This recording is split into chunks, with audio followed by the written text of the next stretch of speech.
Maintenant, on va poursuivre avec les explications. Les explications, c'est vraiment ce qui est le plus difficile.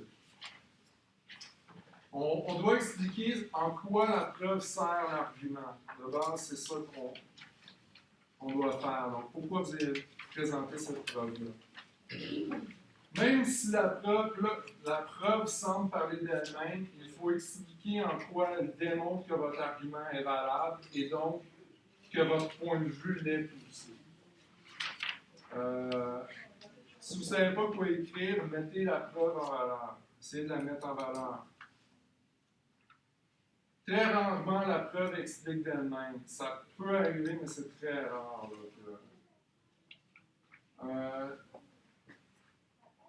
À la limite, si vous ne savez vraiment pas quoi dire, traduire dans ces mots la preuve n'est pas suffisant. Donc ça va souvent vous donner un plus ou moins. Si vous ne savez même vraiment pas quoi faire, vous pouvez toujours faire ça.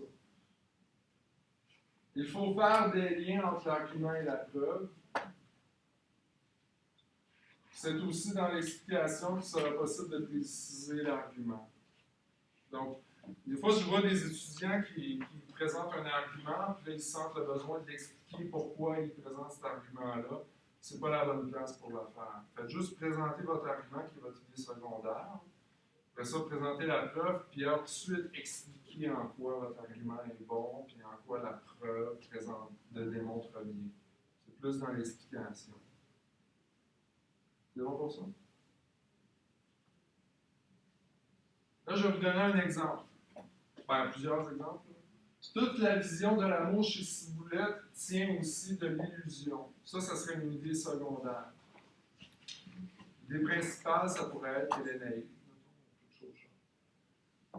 Elle affirme à la ligne 40 que quand un garçon et une fille s'aiment pour vrai, il faut qu'ils vivent et qu'ils meurent ensemble. Sans ça, ils ne s'aiment pas.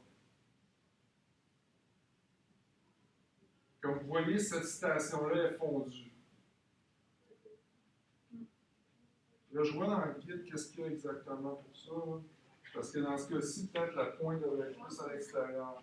Mais je ne sais pas si c'est le Q. Ça vient directement du guide. Je vais vérifier ça.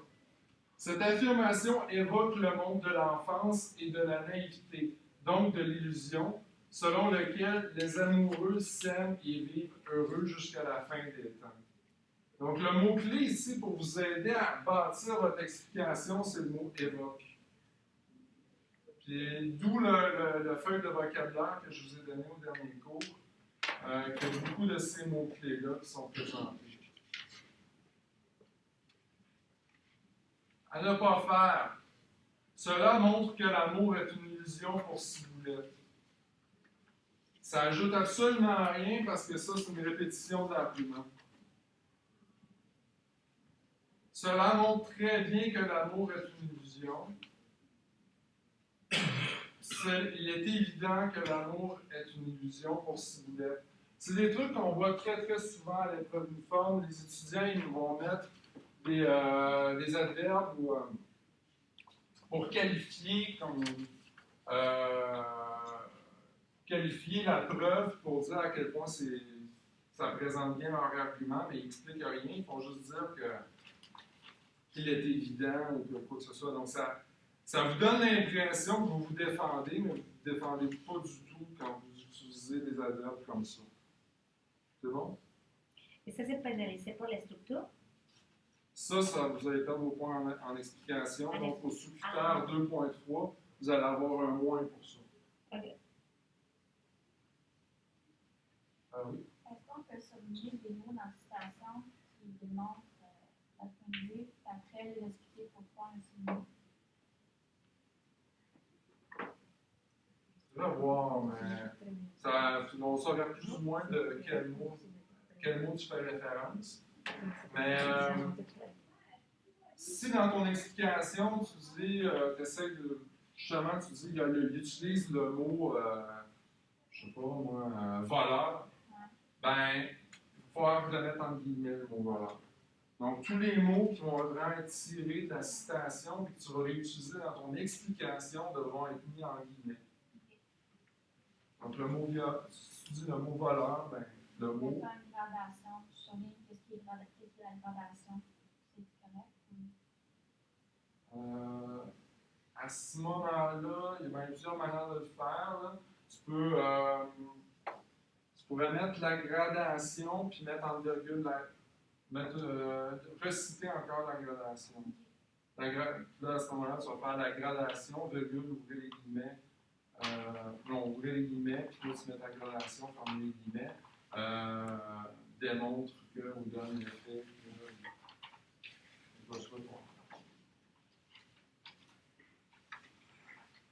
C'est bon? Oui, bon, je le répète tout le temps, là, mais ça peut sembler évident que votre œuvre démontre votre argument, mais il faut essayer d'expliquer quelque chose.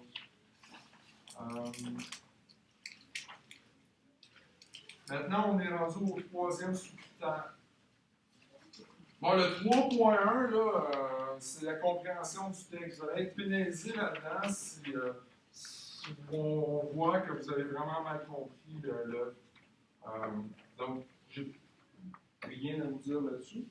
Parce qu'il faut juste comprendre le texte. Ça, c'est ça. Je n'ai pas de conseils à vous donner là-dessus. Pour le sous-critère 3.2, ce sont les connaissances littéraires formelles. L'élève montre des compétences littéraires lorsqu'il est capable de parler du fonctionnement d'un texte, c'est-à-dire qu'il sait établir des relations entre la forme et le contenu. Typiquement, c'est ça. Le métalangage, donc, tu as parlé de gradation, allitération, métaphore, n'est pas nécessaire tant que l'élève décrit la forme et explique son effet. Hein, puis ça, c'est très important aussi parce que la majorité presque des étudiants pensent qu'ils ont des points en disant « Ah, il y a une métaphore à tel endroit ». Ça ne fait pas de point. On vous donne une mention, en fait, parce que vous le faites, mais on ne vous donne pas de point pour ça. Il faut expliquer l'effet de cette forme-là. Qu'est-ce qu'elle produit? Donc, l'utilisation des connaissances littéraires formelles doit soutenir le point de vue de l'élève. Elle doit être pertinente. Ça, c'est la même chose. Hein? Si vous lisez le texte, vous trouvez une gradation, vous dites moi, je sais expliquer des gradations, puis tout l'effet que ça fait, mais si vous le citez juste parce que c'est une gradation, ben, vous n'allez pas avoir de points. Il faut que ça fasse partie d'un de vos arguments. Il faut que ça rentre dans votre plan. Il ne faut pas citer n'importe quoi, juste parce qu'il y a une figure. Ce n'est pas le nombre de connaissances formelles qui importe, mais leur qualité. C'est très important, je conseille souvent aux gens d'en faire 2 par texte. De faire des explications de forme, mais en fait seulement 2 dans un texte. Vous n'êtes pas obligé à chaque explication d'expliquer la forme. Quand vous en faites 2 ou dans tout votre texte, ça va être correct. À la limite, vous pourriez en faire une bonne explication de forme, puis vous allez avoir tous vos points pour la forme, pour les connaissances formelles. Sauf que là, ben, vous risquez de. Si celle que vous essayez d'utiliser, vous l'expliquez mal, finalement, vous allez avoir un moins, donc vous n'aurez pas de points. Donc, c'est mieux d'en mettre 2. Si vous en mettez 2, il y en a un qui est en plus, l'autre en moins, mais au moins, au final, vous allez avoir un plus ou moins. L'explication de forme, c'est expliquer. Je vais montrer un exemple bientôt. Donc, elles doivent être juste liées au point de vue, défendues par l'élève, apporter des précisions, des nuances qui complètent sa pensée et enrichissent sa démonstration. C'est ce que je vous disais. Dès que l'élève manifeste une sensibilité à ce qui relève du lien entre ce qui est dit et la manière de dire, on considère qu'il traite de la forme. Voici quelques exemples. On a parlé aussi des figures, mais ça peut être plus que des figures. Ça peut être le point de vue de la narration, l'organisation syntaxique, la symbolique, les indications scéniques, donc les didascalies, la versification, les temps, les modes de mots, la ponctuation expressive, le type de phrase, la connotation. Donc, ça, vous l'avez dans le document que je vous ai distribué. Maintenant, un exemple. Finalement, l'hypocrisie de l'eau est exprimée dans cet extrait. Là, on a une citation de poème. Ça me permet de vous rappeler qu'il faut mettre une barre oblique entre chaque vers. Donc, attirance de l'eau, trahison de l'eau, enchantement de l'eau. Cette énumération accentue l'idée que l'eau est attirante et que c'est ce qui la rend si dangereuse.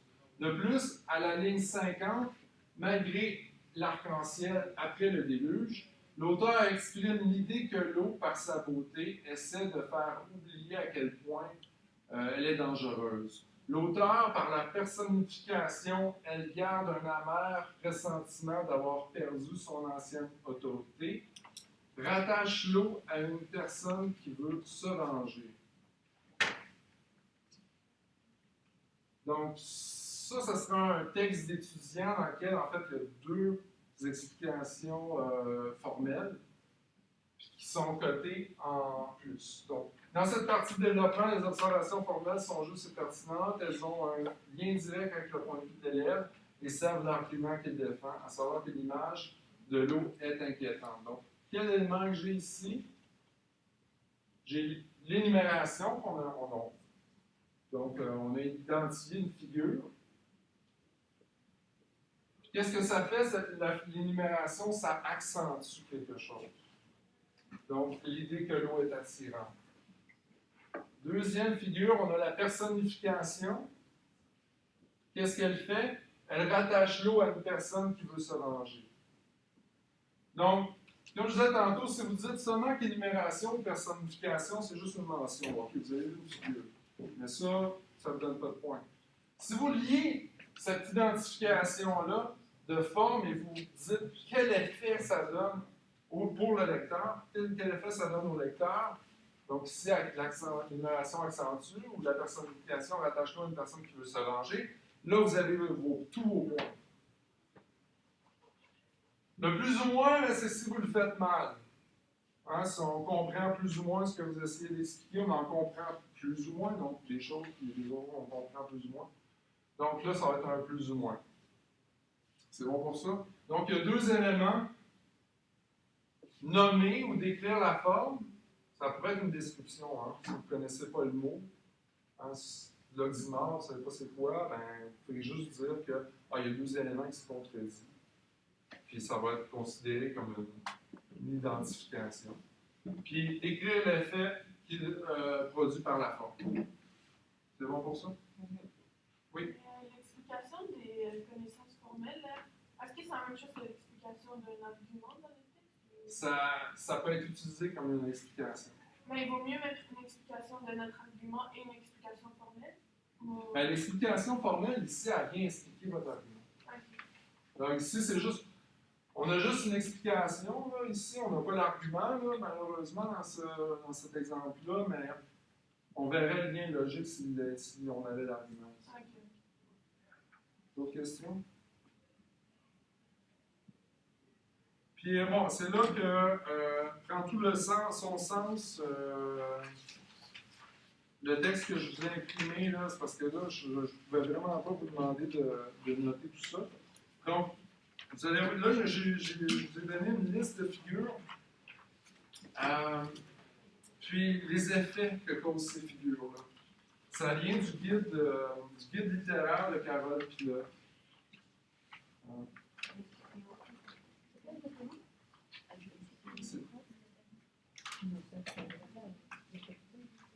Si vous êtes arrivé en retard, peut-être que Oui, moi aussi. Ça oui, j'en ai fait. Ça, je me donne.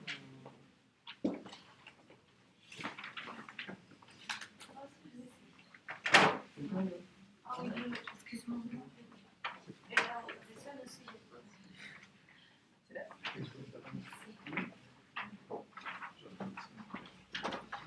Donc ici, une énumération, une accumulation, c'est quoi? Bon, un exemple. Adieu, veaux, vaches, cochons, couvées. On peut imaginer quelqu'un qui quitte une ferme pour le restant de sa vie. Donc, c'est quoi l'effet de cette énumération-là? Accumulation, effet de foisonnement, amplification, profusion, surcharge, ampleur. Et évidemment, une accumulation, c'est quoi la différence entre une accumulation et une énumération? y en a qui en ont. L'énumération, c'est 2 points de substance. L'accumulation, c'est l'accumulation des anticorps. L'énumération, c'est quand tu énumères un endroit. La chambre est rose, les fleurs roses, c'est aussi comme ça. Ouais. L'accumulation, ça serait plutôt dans la chambre, il y a, je sais pas moi, le personnage se sent comme un être étranger perdu dans ce nouveau monde. Non. L'accumulation, c'est vraiment plus, c'est un très grand nombre d'éléments. C'est ce qui fait que c'est une accumulation. C'est ça la différence avec l'énumération, qui habituellement c'est 3 éléments. C'est pas compris. L'accumulation, c'est un très grand nombre d'éléments. On va avoir une énumération de 10 éléments, on appelle ça une accumulation. C'est très très long. Ah, il y en a 2. Ça va être une répétition. 2, c'est une répétition peut-être, mais je sais pas. L'accumulation, c'est un très grand nombre d'éléments. Ça Donc, dépasse 3. Ça c'est dépasse ça, 3. c'est ça. Donc, l'accumulation, si vous dites que ça c'est une accumulation, ne dites pas que l'effet c'est une accumulation, mais si vous dites l'énumération, là, vous pouvez dire que ça fait pas un effet d'accumulation. Donc, vous pouvez vous rappeler peut-être de 1 ou 2 éléments. Là. Ça, c'est l'élément qui est difficile parce qu'il faut s'en rappeler de ces choses-là. À moins que vous avez de l'intuition à l'examen, là, puis vous retrouvez les choses. C'est pas obligé d'être ces mots-là, mais c'est des exemples d'effets que ça peut poser. Vous suivez? C'est bon? Donc, une gradation dont on a parlé tantôt, une progression croissante. C'est une énumération, il y a une progression. Je vois partout la force, la brutalité, la cruauté, le sadisme. Bon, on voit ici que c'est quoi la gradation? C'est quoi qui croît là-dedans? Mais c'est la violence. Hein? Parce que la force, c'est pas nécessairement violent. Puis la brutalité, c'est un peu plus violent. Puis le sadisme, c'est de la violence pour la violence. C'est juste, on est violent pour le plaisir. Donc, c'est une gradation. Ce que ça permet de faire, c'est quoi son effet? C'est une dramatisation. Ça crée une transition narrative en conduisant progressivement vers un point décisif. L'hyperbole, ça c'est une exagération. Arias a tout lu, a tout vu. Il veut le persuader ainsi. Bon, c'est certain que la personne, c'est impossible de tout lire et tout voir. Mais si l'auteur écrit une hyperbole comme ça, c'est pour amplifier, pour mettre en relief, pour susciter l'émotion. Donc, vraiment, vous donner l'impression qu'il est vraiment bien informé. Il est vraiment bien au courant. On ne peut pas le tromper. Donc, ça va être l'effet que va avoir une hyperbole dans le texte. Vous suivez bien, c'est bon? Les figures d'insistance. La répétition. Oh, triste, triste était mon âme, à cause d'une femme. Donc, c'est pour insister, mais ça, c'est plus facile à s'en rappeler, hein, les figures d'insistance permettent toutes d'insister sur un point, sur une notion. Anaphore, répétition d'un même mot en début de phrase. Ceux qui, précieusement, ceux qui, pieusement, ceux qui, tricolore, ceux qui inaugurent, donc on insiste sur les personnes. Pléonasme, doublement d'une même idée, mais plus personne ne se sédera de mon cœur à moi, ni de ta voix à toi qui résonne dans mon oreille et mon corps à moi.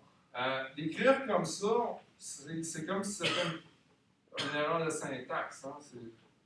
Écrivez pas comme ça hein, dans votre épreuve parce que c'est une faute. Mais l'auteur crée cette erreur-là hein, avec le pléonasme pour insister, pour rendre un effet d'excessif. Rendre la phrase excessive. C'est bon? Je pensais que c'était correct. Parce que tout le monde parle comme ça, c'est à moi, mon corps à moi. J'écoute toujours que les personnes parlent comme avec des gens qui ça. sont excessifs. Mais je pensais pas que c'était correct. S'expriment avec excès.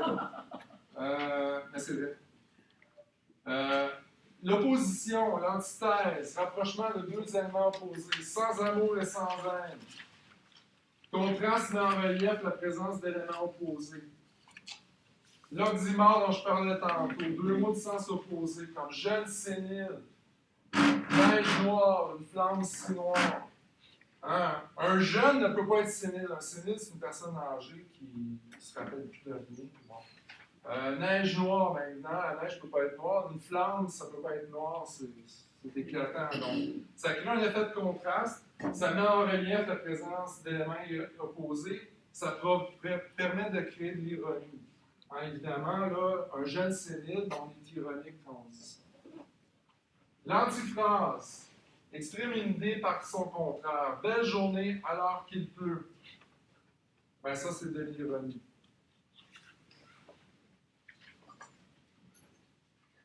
Atténuation et omission.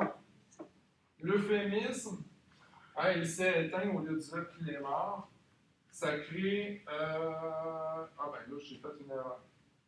Ça m'arrive des fois, j'ai copié comme mon tableau, puis j'ai de.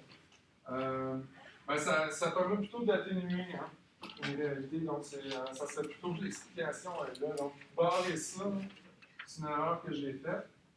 La litote, va, je ne t'ai point. C'est dire moins pour exprimer le plus. Lorsque la personne dit va, je ne t'ai point, en fait, il l'aime. Il veut exprimer qu'il l'aime. Mais il dit d'une manière en utilisant la haine. Donc, c'est ça qui est pour être la litote. Ça, c'est de l'ironie ou de l'atténuation.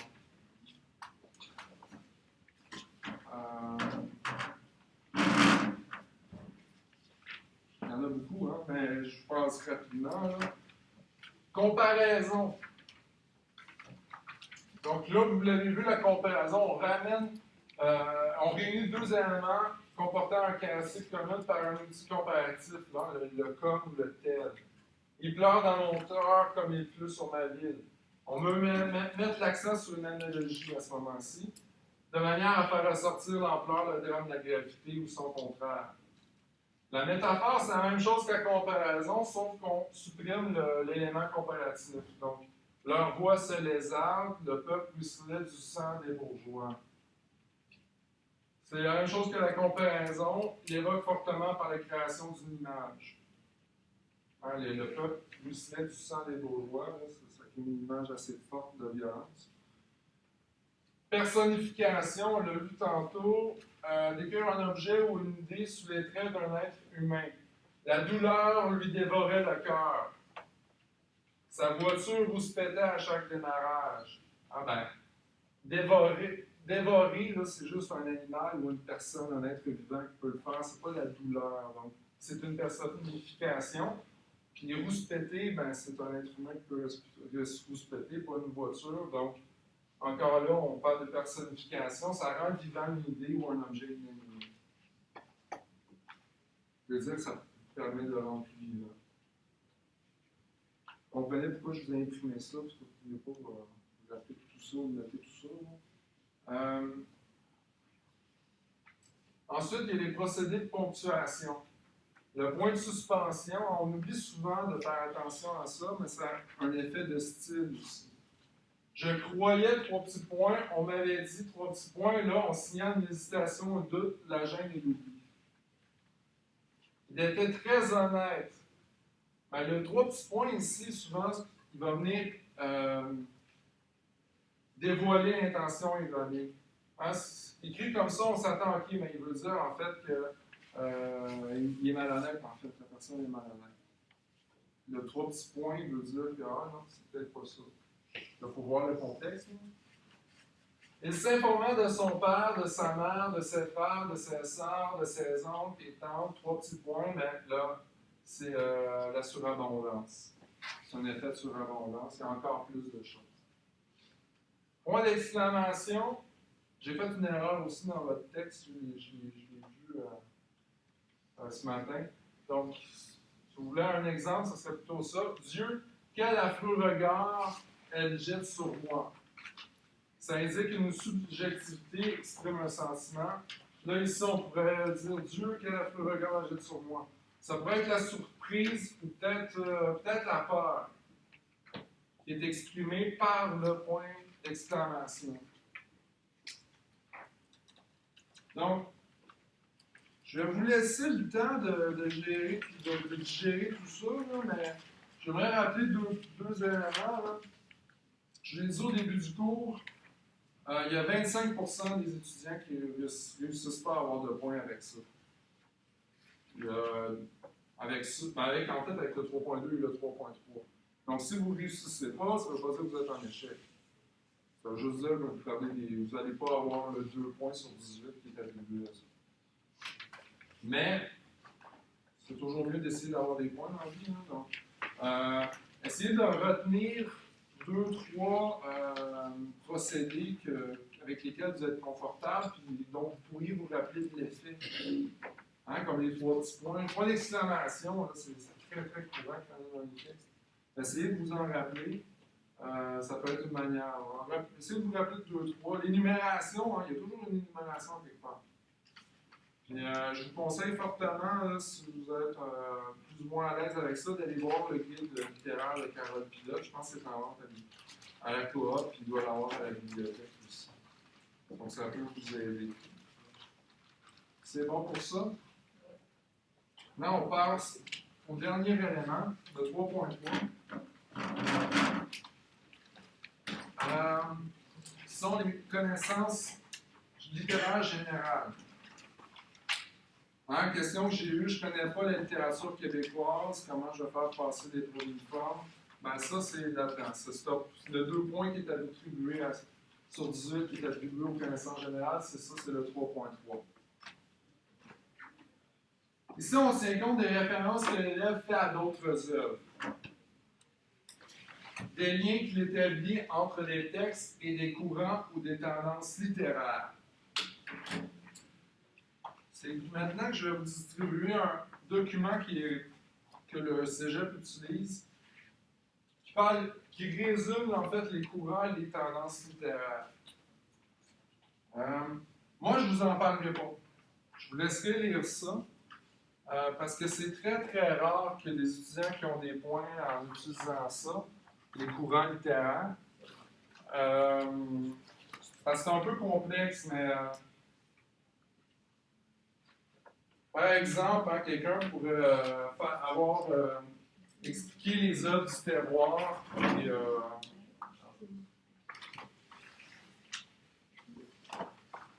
je suis désolé, il m'en reste juste 2, je ne sais pas pourquoi, mais je vais vous laisser. Vous connaissez bien. Ah, vous l'avez déjà? Quelqu'un l'a vu?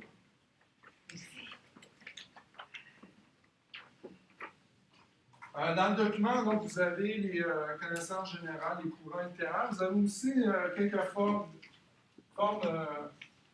procédés stylistiques. Mais le problème dans ce document-là, c'est qu'on ne présente pas l'effet des procédés stylistiques. Donc, c'est un peu inutile parce sur ce plan-là, parce qu'il faut expliquer l'effet à l'épreuve uniforme. Donc, c'est pourquoi je vous ai donné le PowerPoint. Je vous ai imprimé le PowerPoint. Donc, on reconnaît également l'utilisation de connaissances culturelles et socio-historiques qui conviennent au sujet de rédaction. Donc ça vient encore du guide de l'épreuve uniforme. Pour évaluer ces connaissances littéraires générales, on doit tenir compte de 2 facteurs qualitatifs. La justesse de la connaissance générale, donc si c'est faux, c'est pas bon, et la pertinence de la connaissance générale. Moi, je vous en ai parlé à l'épreuve uniforme il y a quelques années. J'avais un étudiant qui nous fait une page complète dans son sujet amené sur le roman québécois du terroir, la littérature du terroir. Puis je vous dis, c'était vraiment bon ce qu'il avait écrit, puis même moi, je ne serais pas capable d'écrire quelque chose comme ça. Puis, sauf que le problème, c'est que le texte qui était à l'étude, c'était un poème belge. Fait que, il n'y a pas eu de point, mais il a travaillé fort intellectuellement, mais il n'y a pas eu de point parce que ça ne s'appelle pas. Donc, c'est pas pertinent. La justesse, bien, ça va arriver souvent, ils vont dire, les étudiants vont placer le romantisme au mauvais moment, par exemple. Vous allez perdre des points pour la justesse à ce moment-ci. Donc, un exemple. En conclusion, les différences sociales et culturelles au niveau des classes et du langage, et comme traité dans les textes de Michel Tremblay et de Clémence Desrochers, ça c'était les textes à l'étude à l'épreuve uniforme, engendre une mésentente, un conflit proche du mépris. Ce conflit, présent depuis toujours, continue à hanter nos auteurs, même ces mois-ci, comme l'illustre bien la récente parution du livre de Denise Bombardier, Lettre ouverte aux Français, qui se croit le nombril du monde. Donc, ici, on a une conclusion. L'ouverture est ici. Lorsque l'étudiant parle de Denise Bombardier, ça, c'est une œuvre dont il a peut-être entendu juste à la radio, il n'a peut-être pas lu, mais il sait de quoi ça parle, puis il sait qu'on pourrait le mettre en relation avec les deux textes précédents. Donc, l'étudiant ici, il y a un 3.3+, juste pour ça. Juste pour avoir fait ça dans son ouverture. C'est bon? Oui? Est-ce qu'on peut écrire des affaires en espagnol? Oui. Mais est-ce qu'on l'écrit en espagnol ou on fait la traduction? On l'écrit comme ça s'appelle en espagnol, par exemple, Ouais. un film? Oui. Ok. La seule règle que je vous donnerais, c'est que si vous écrivez un film espagnol ou ça, ou un roman espagnol, ce qui va arriver, c'est que le correcteur, il ne connaîtra peut-être pas cette œuvre-là, à moins que ce soit Almodovar, peut-être qu'il va le connaître, mais s'il ne le connaît pas, il va chercher sur Internet. Là, il va falloir qu'il le trouve. Si en cherchant sur Internet, il ne le trouve pas, ben là, vous allez prendre des points. Parce que ça se limite là. Il va peut-être faire un appel à tous les correcteurs, voir si quelqu'un connaît cette œuvre-là. Mais il faut que ça soit suffisamment connu pour être sur Internet, puis le titre, si vous mettez le titre vous pouvez le mettre dans les deux langues à la limite, mais il va falloir pouvoir le retrouver. Hein. Si vous traduisez le titre, puis en français, c'est pas le titre qui est utilisé, ben là, évidemment, la personne ne pourra pas le trouver. Ce qui pourrait être important aussi, c'est pour plusieurs œuvres, c'est de donner le nom de l'auteur ou du réalisateur, ça pourrait régler le problème. Donc, ce que je veux dire ici, hein, vous voyez là, le 2 points sur 18, le bureau 3.3, là, l'étudiant, il l'a juste en faisant ça. Donc, on n'a pas besoin de connaître la littérature québécoise, là, puis écrire une grande page là-dessus, là, puis faire des liens bien savants. Il faut juste faire le lien entre une œuvre actuelle. On peut faire aussi référence à un auteur étranger. Donc, peut-être trop vite pour moi. À un film, à une chanson, à une émission de télévision. Moi, j'ai déjà vu deux choses, là, mais j'ai déjà vu des étudiants qui faisaient référence à une télé-réalité. Ça s'appliquait bien, donc ils ont eu leur point, même si la télé-réalité, c'est pas ce que plus intellectuel. L'émission de télévision, les Simpsons, ça arrive même assez fréquemment que les étudiants arrivent à faire un lien avec un épisode des Simpsons, par exemple, c'est acceptable. Ça a l'air surprenant. Mais, donc, une bande dessinée, aussi n'importe quelle œuvre de bande dessinée. Connaissance générale, histoire, philosophie, psychologie. Si vous avez eu un cours en psychologie et que vous avez beaucoup aimé, vous avez retenu des choses, que vous faites un lien avec ce qui se passe dans l'œuvre qui est à l'étude, vous pourrez utiliser ça dans une ouverture, ou dans le sujet amené aussi, c'est un bon endroit pour le faire. L'ouverture, sujet amené, là.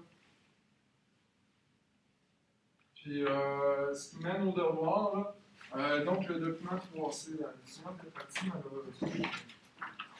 Vous allez avoir un autre sujet de rédaction.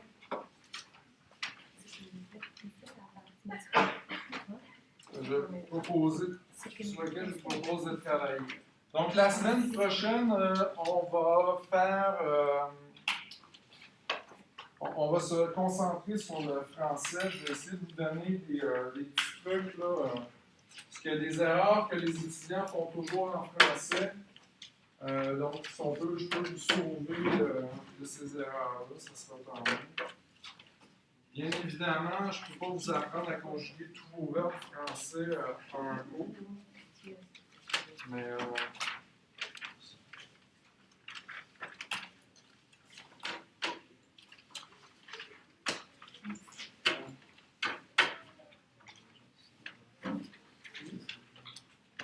Bon, j'ai terminé 10 minutes en avance. Donc, si vous avez des questions, On le fait sur les deux sons. le texte, s'il vous plaît.